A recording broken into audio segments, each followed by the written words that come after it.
1971 সালে বাংলাদেশের মুক্তিকামী জনতার সঙ্গে সহযোগিতা করেছিল ভারতীয় সেনাবাহিনীও। বাংলাদেশের 30 লাখ শহীদের সঙ্গে ভারতীয় প্রায় 15,000 সেনা সদস্য জীবন দিয়েছিলেন। 16 ডিসেম্বর বাংলাদেশের বিজয় দিবসের পাশাপাশি ভারতীয় সেনাদের কাছেও দিনটি গর্বের।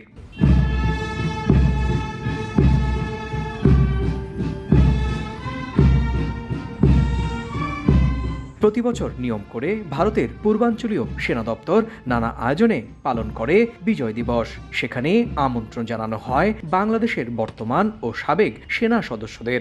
এবারও এর ব্যতিক্রম হয়নি। ভারতীয় সেনাবাহিনীর আমন্ত্রণে এবার বাংলাদেশের 17 জনের একটি প্রতিনিধি দল বিজয় দিবসের আয়োজনে অংশ নেয়।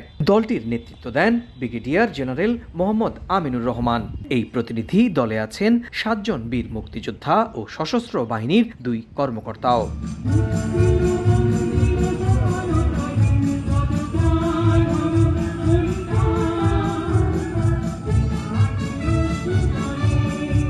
সোমবার সকালে স্মৃতিস্তম্ভে ফুল দিয়ে শ্রদ্ধা জানানো হয় 71-এর বীর সেনাদের। শ্রদ্ধা নিবেদন করেন দুই দেশের বর্তমান ও সাবেক সেনা সদস্যরা।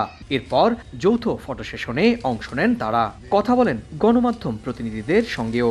বন্ধুত্বের মধ্যে চির ধরাটা এত ইজি না, ইতিহাসের মধ্যে চির ধরাটা ইজি না।